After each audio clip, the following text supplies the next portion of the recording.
मैं विजय लाल शाह, आपके हिंदी शिक्षक।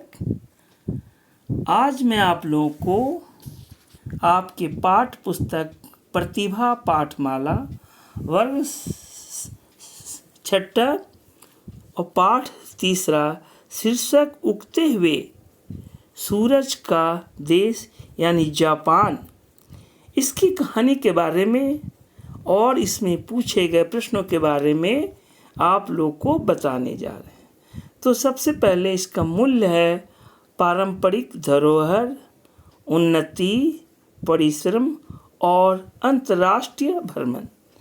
तो बच्चों, आज मैं आप लोग को इस जापान, उगते हुए सूरज देश जापान की बात बता रहा हूँ। डायरी लेखन हिंदी साहित्य की एक विद्या है। यह विद्या तथ्यों की जानकारी का एक उत्तम साधन भी मानी जाती है।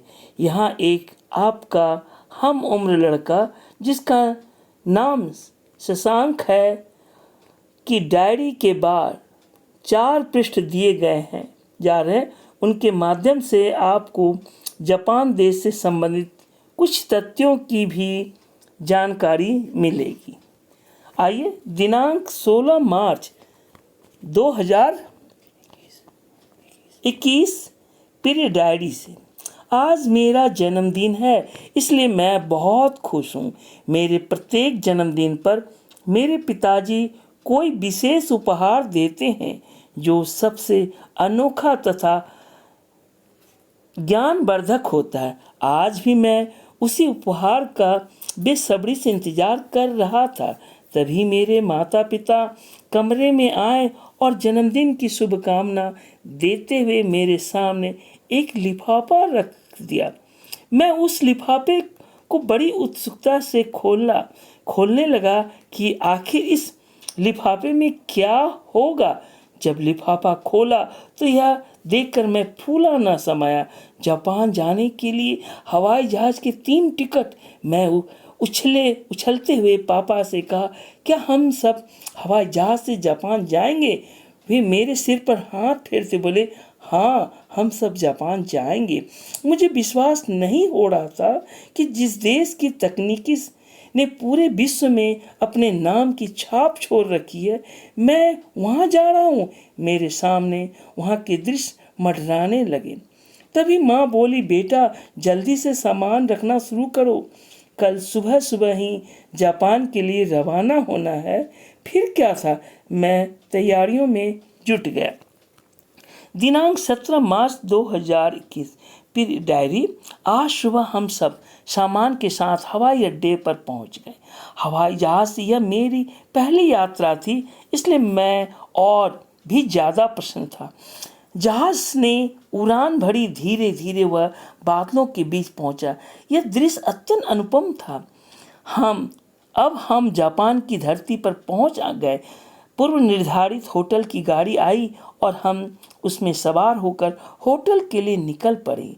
बातों ही बातों में हमारे ट्रैवल एजेंट ने हमें बताया कि यहाँ अगस्त के महीने में एक पारंपरिक नृत्य त्यौहार धूमधाम से मनाया जाता है, जिसका नाम आवा ओडारी है। इसे सामूहिक नृत्य भी कहते हैं। यह सोचकर मैं उदास हो गया कि हम इस त्यौहार का आनंद नहीं ले पाएंगे, क्योंकि यह तो मार्च का महीना है। फिर भी मैं जापान में पहुंचकर बहुत खुश था। हमने स्नान करके हवाई यात्रा की, थकान मिटाई। अब खाना खाकर सोने के अलावा कुछ और नहीं करना चाहता था। हाँ, तुमसे बातें जरूर करना चाहता हूँ, लेकिन आज नहीं, कल।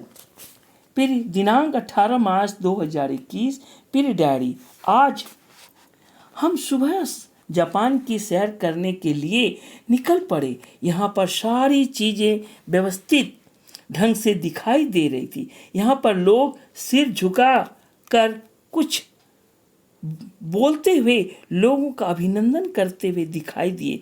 गाइड ने से पूछने पर पता चला ये सिर झुकाकर येरो शिकु आने गाई शिमाशु बोलते हैं। इसका अर्थ है कि स्वागत करना होता है। यहाँ के लोग पारंपरिक संस्कृति को बहुमूल्य धरोहर मानते हैं।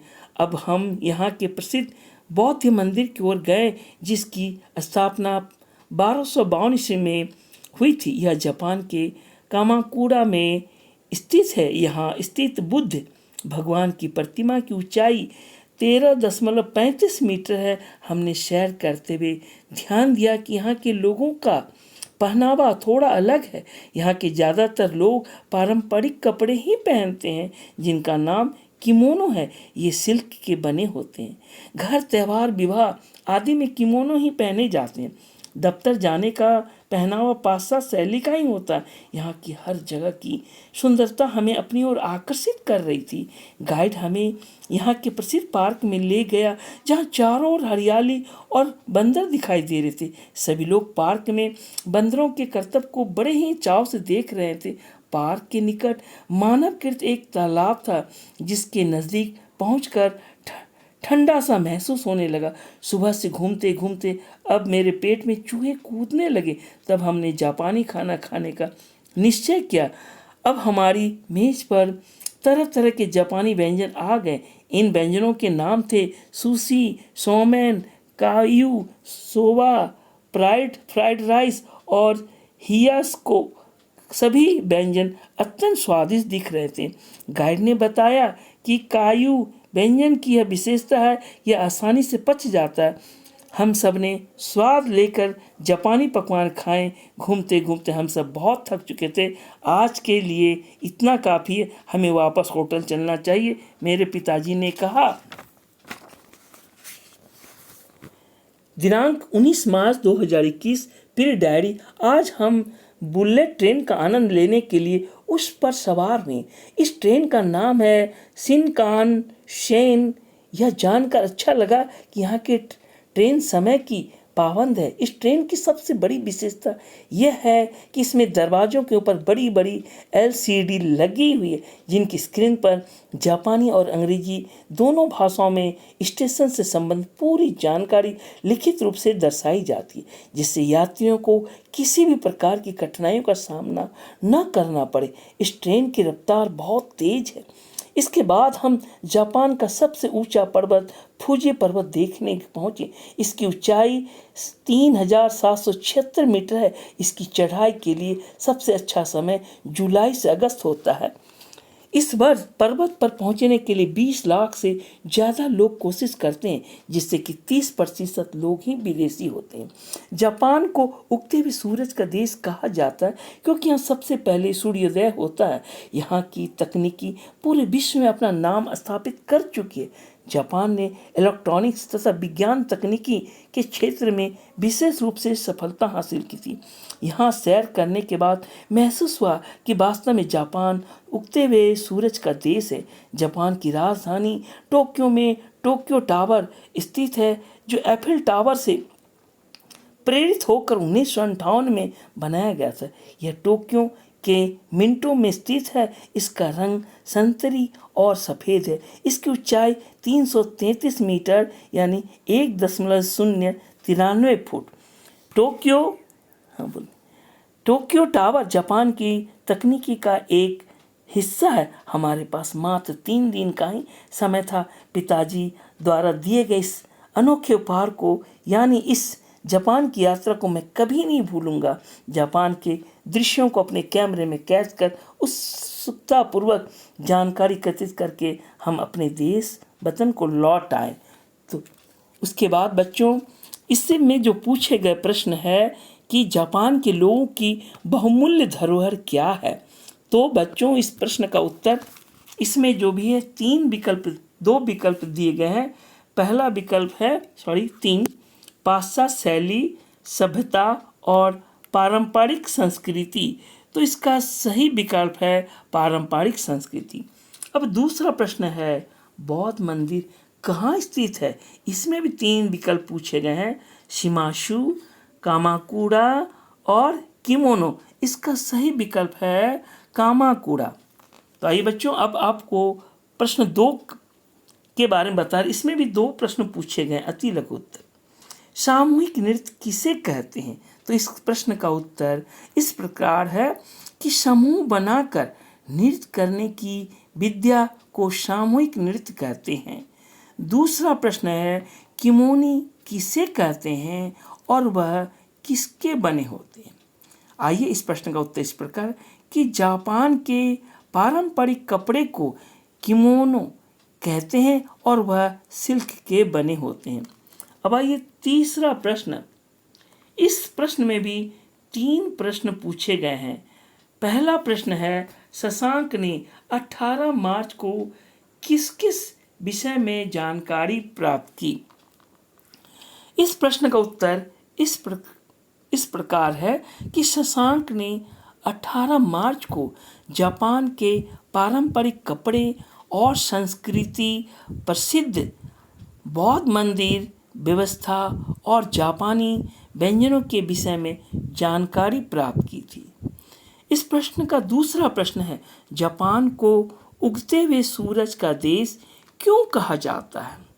तो इस प्रश्न का उत्तर है कि जापान को उगते हुए सूरज का देश कहा जाता है क्योंकि यहाँ सूर्योदय सबसे पहले होता है। इसी प्रश्न का तीसरा प्रश्न है, फूजी पर्वत की विशेषताएं लिखिए। इस प्रश्न का उत्तर इस प्रकार है, फूजी पर्वत की ऊंचाई 3776 मीटर है। इसकी चढ़ाई के लिए सबसे अच्छा समय जुलाई से अगस्त होता है। इस पर्वत पर पहुंचने के लिए 20 लाख से ज़्यादा लोग कोशिश करते हैं, जिसमें 30% लोग विदेशी होते हैं। अब आइए चौथा नंबर, पाठ के आधार पर जापान की यात्रा का वर्णन अपने शब्दों में करें। इस प्रश्न का उत्तर इस प्रकार है, लेखक सपरिवार हवाई अड्डे गए और वायु मार्ग से जापान गए। जापान के हवाई अड्डे पर निर्धारित होटल की गाड़ी उन्हें लेने आई। होटल पहुंचकर लेखक ने स्नान करके थकान मिटाई, वहां भोजन किया और सो गए। अगले 2 दिन वह भ्रमण के लिए निकले और बौद्ध मंदिर, फूजी पर्वत एवं मेट्रो ट्रेन देखा। जापान की परंपरा, सौंदर्य और भोजन का आनंद लेकर लेखक स्वपरिवार स्वदेश लौट आए। अब आइए दूसरा प्रश्न है, जापान की कौन सी बात आपको सबसे अच्छी लगी और क्यों?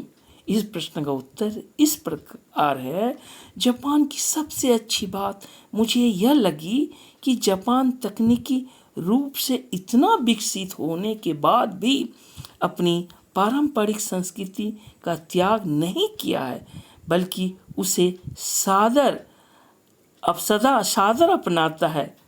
तो उसके बाद आइए बच्चों शब्दार्थ।